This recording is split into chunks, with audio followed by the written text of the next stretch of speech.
What have you been up to? Just thought I'd come on for a bit and say hello. I swear when I go up north, I come back, I'm twice as tired. See what everybody's been up to on the internet. So I see Drunk Durs on the... He's trying not to mention my name.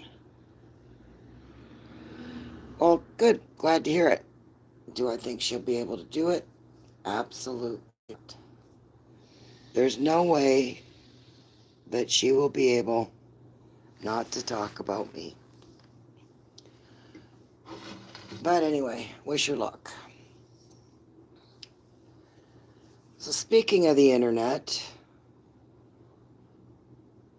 I don't know if you guys have all heard what's going on with AI, and this is global.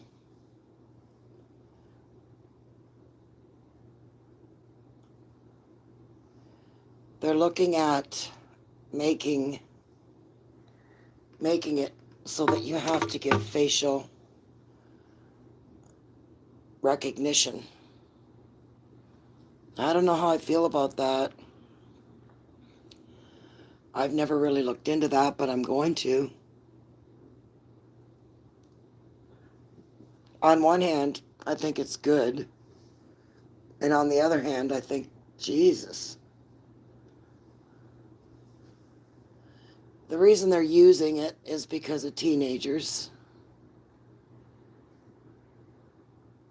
And a few other things. But,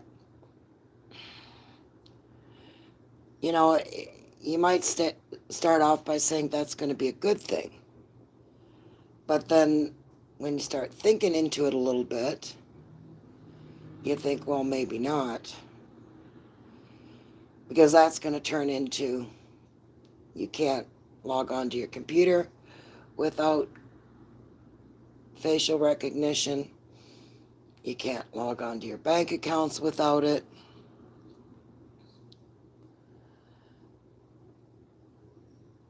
And then from there, it's going to go to, you can't start your car without it.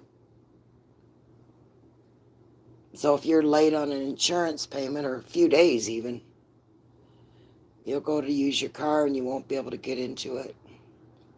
The engine won't start or the door won't open. If you got any sort of refraction on your license, like a parking ticket or whatever,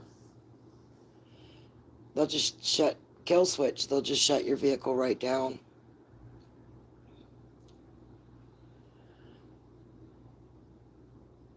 You didn't make your car payment. I mean, God only knows where that could lead. So in other words, they will be able to know exactly where you're at and stop you from using things you pay for.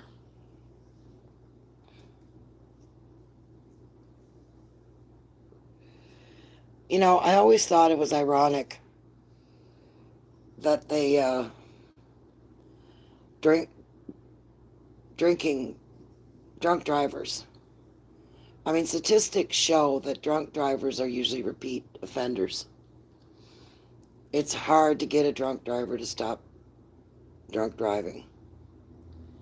And I thought years ago, okay, we had that apparatus that you could put on a drunk driver's vehicle when they were, after they got out of court, they had to blow into it to start their vehicle. And at that time I thought, how many lives would be saved if, if they just said, okay, look, you've been caught drinking and driving, say 2 times. Now from this point on, you have to use this apparatus on your car. But they wouldn't do that, and that would have saved lives. They wouldn't do that, though that could have been easily done. Still could be easily done. But they won't do that. But here you go. Now they're looking at facial recognition so that they can make money from you.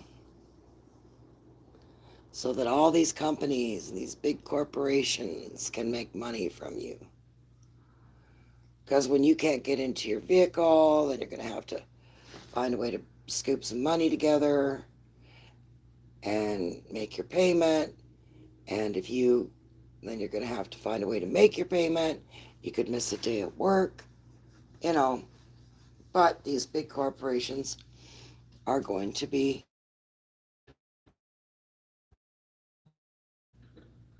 controlling your life and controlling your vehicles after you bought them. But they're going to sell it to you in a way that makes it sound like it's for your own good. Bullshit. So for those type of reasons, I'm not 100% sure how I feel about facial recognition because of where it could go in the next 10 or 20 years. And of course, the other reasons is sexual, like pedo threes and sexual material. So you know how all the AI out there is just mainly pretty boring AI. I call it AI slop. That one program that I was making AIs on that were really visual, they were little scenes. They were little mini scenes of somebody talking, somebody answering, people moving, that particular program. That particular program was an expensive program. And how that program works is you have to get an image of somebody that you want the person to look like, and then you put it on a board. It's like a storyboard, and you put that image on, and from there, you tell the program what you want the person to look like, and then they switch it around.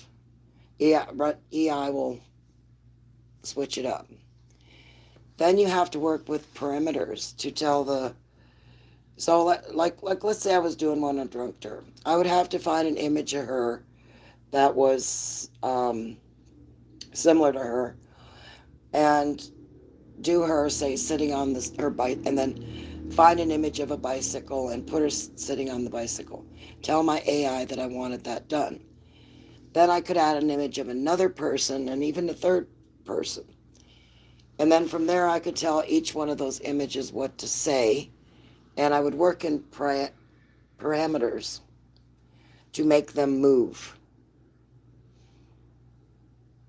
Now, apparently, there's been people out there that are developing programs like that they are using them for pedo 3 material.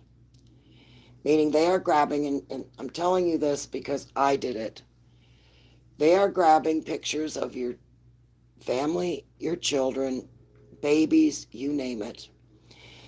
And the program is like that program that I have, but it's set to do, like my program will not allow you to do anything dirty like that, or it will not allow you to do anything where someone's naked or anything like that. It'll just come back and tell you, no, can't do it. But the programs these sickos are developing allows you to do whatever the fuck you want. So you could imagine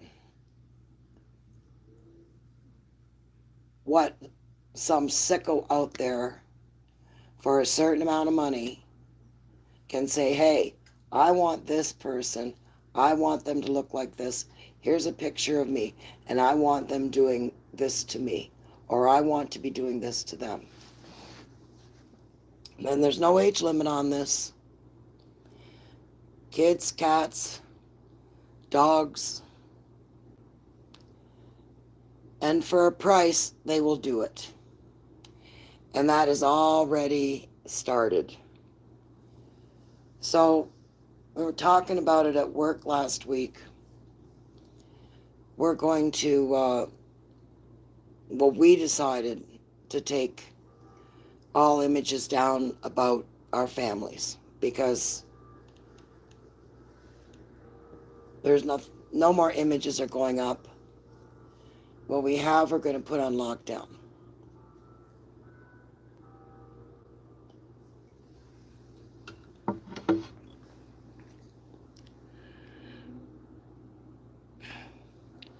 So yeah, that's pretty sick. So that I hope and the only way they're going to be able to stop that is to continually, the cops and the FBI and all that, to continually try to track it down. That's it. But the thought of that just makes me sick.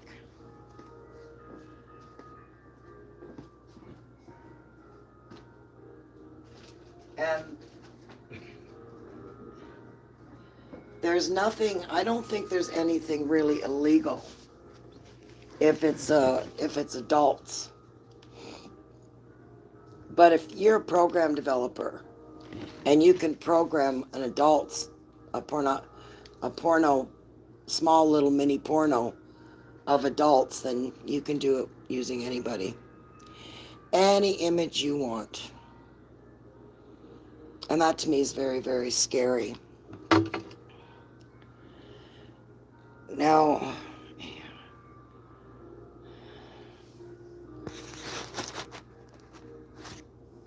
I've been looking on the internet to find out what's going on with the Gordie Howe Bridge. It was supposed to open like 6 days ago.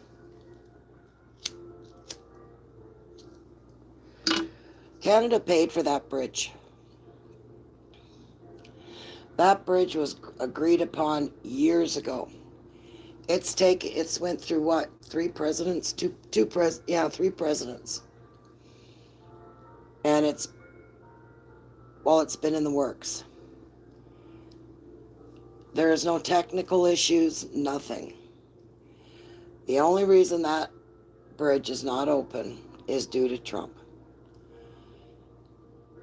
And people are pissed right off. And the only people it's hurting is you. So we financed the bridge, is how that went down. Excuse me.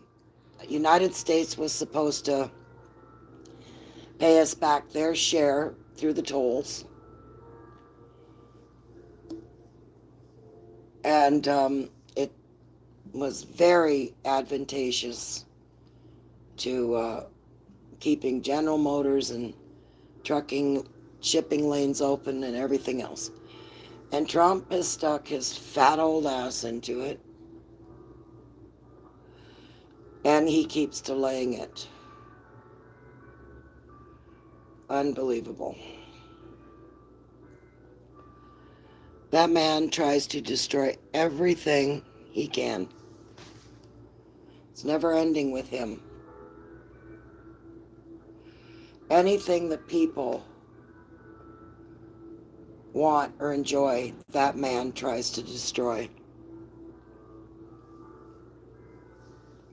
And I was watching a documentary the other day on the data centers. There's one in Kentucky, Atlanta. Was it Atlanta? Yeah, Atlanta. And in order to build the thing, they had to blast holes in the earth to do it. And all these beautiful homes in the suburbs all have cracks in their walls. And I mean, the one woman said that it just felt like one of the blasts went off, and she felt like it picked up her house slightly and dropped it. And then now there's all sorts of cracks in the cement work outside and in her walls and everything. And she can't get anybody to do anything about it. And her neighbors are all having the same problem. And then there's one down in Kentucky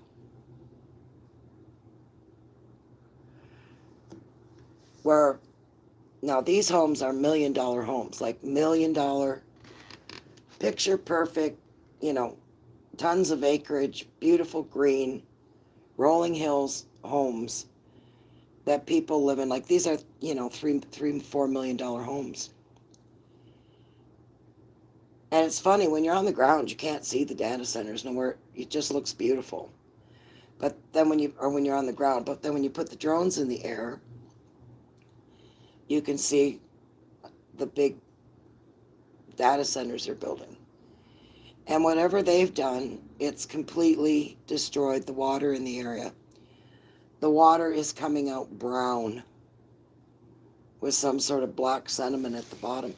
And these people can't sell their homes because their homes aren't worth shit with the water like that. So here these people are, a lot of them older, and they're living in these beautiful homes, and they cannot drink the water in them, they cannot use the water in them, and they can't sell or move because who's going to buy their homes?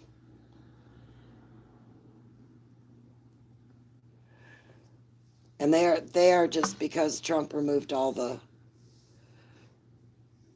restrictions from building them, they're popping up before anybody knows they're popping up. And nobody really knows yet how much pollution comes off these things and the amount of water usage they have. It's a pretty scary situation.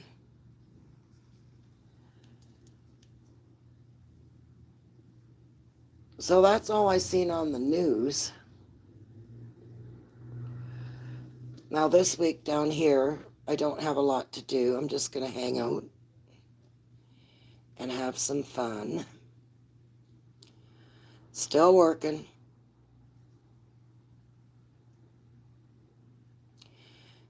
The only thing that Chuck and I have to thank Trump for is the stock market. 2 months ago, we looked at our investments and they were down $30,000.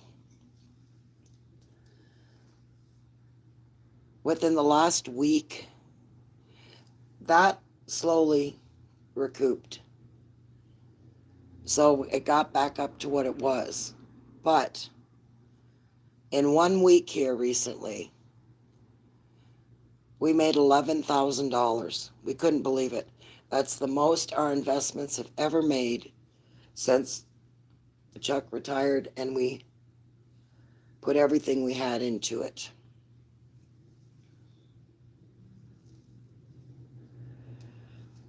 So if you have money to put into the stock market, I would suggest doing it, because that's like $11,000 in 1 week. We couldn't believe our eyes. But then again, if you don't have anything in the stock market, it's of no relevance to you.